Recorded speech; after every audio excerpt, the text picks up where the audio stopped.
আসসালামু আলাইকুম। আজকে আপনাদের সাথে নেপাল কাঠমান্ডু শহরের কিছু বিষয় নিয়ে আলাপ করব।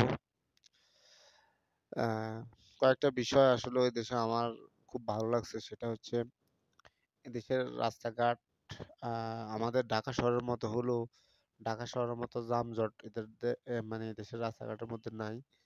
আ আয়তনের দিক দিয়ে দেশটা আমাদের চেয়ে কিছুটা বড় হলেও জনসংখ্যার দিক দিয়ে এরা মাত্র ৩ কোটি।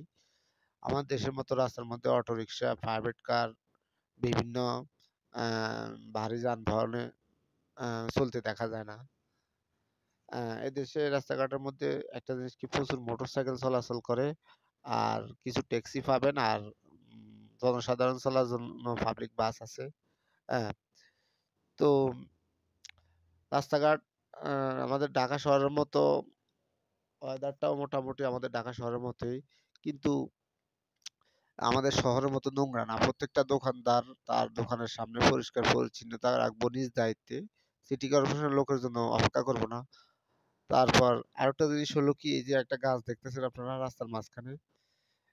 এই গাছের ২ পাশে গাড়ি চলাচল করে। গাছটা অনেক বয়স্ক হয়ে যাওয়ার পরেও ওরা গাছ কাটে না। এরা প্রাকৃতিক পরিবেশের প্রতি অনেক বেশি সহনশীল। এরা বিনা প্রয়োজনে মানি আ গাছ কাটে না। আমাদের দেশে যেরকম রাস্তাঘাট হওয়ার আগে গাছ কাটার উৎসব চলে। এদেশে তেমনটা না। তো এই বিষয়টা আসলেও আমার কাছে খুবই ভালো লাগছে। আরেকটা বিষয় আমি ফলো করলাম যে আমি নেপাল কাঠমান্ডু শহরের মধ্যে এখন পর্যন্ত মানি আ মশা এবং মাছির উৎপাত এগুলা দেখি নাই। আমাদের ঢাকা শহরে যেরকম বাসাবাড়িতে থাকা যায় না, মশার জন্য কয়েল, অ্যারোসন ব্যবহার করতে হয়। এদেশে এমনটা না। আমি এখন পর্যন্ত ১ টা ২ টা মশার কামড় খাইছি বলে আমার মনে হয় না। আর আরেকটা জিনিস হলো কি আমাদের ঢাকা শহরের রাস্তাঘাটের মধ্যে অনেক বেশি বিলবোর্ড দেখবেন। বিভিন্ন রাজনৈতিক বিলবোর্ড, বিভিন্ন কোম্পানির বিজ্ঞাপন, বিভিন্ন ডায়াগনস্টিক এর বিলবোর্ড এগুলা দেখবেন। এদেশে রাস্তাঘাটের মধ্যে এগুলা নাই। রাজনৈতিক অস্থিরতাও নাই। আমাদের দেশে যেরকম ছাত্রলীগ, যুবলীগের উৎপাত, পাড়া মহল্লায় সভাপতি, সেক্রেটারি ভরপুর। এদেশে এগুলা নাই। সেম ওরাও আমাদের মতো গণতন্ত্র রাষ্ট্র। ওদেরও রাজনৈতিক দল আছে। কিন্তু ওরা কখনো মানববন্ধন, আন্দোলন, হরতাল, গাড়ি ভাঙচুর, পুলিশের হয়রানি এগুলা নাই। তো আরেকটা সবচেয়ে বেশি উল্লেখযোগ্য বিষয় হলো আমাদের দেশে ব্যবসায়ীরা যেরকম পাবলিকের গলা কাটে, যেকোনো একটা জিনিসের দাম ৳৫০ জিনিস ৳২০০ দাম চায়। এখানে একটা জিনিস কি আমি দেখলাম ৳৫০ জিনিস ৳৬০ দাম চাইবো, আপনার কাছে ৳৫০ সেল করবে। দোকানদাররা খুব বেশি মার্কেটিং করে না। আবার কোনো কাস্টমারও অ্যা মনে করেন একটা জিনিসের দাম ৳২০০ কাস্টমার ওই জিনিসটা ৳৫০ বলব না। ৳২০০ জিনিস কাস্টমার হয়তো ৳১০ ৳২০ কম বলব। আর দোকানদারও কোনো কাস্টমারের চেয়ে ওভার রেট চায় না। আমাদের দেশে কোনো একটা জিনিস এমনও জিনিস দেখছি ৳১০০ জিনিস ৳৬০০ বিক্রি করে, ৳১,০০০ জিনিস ৳৫,০০০ বিক্রি করে।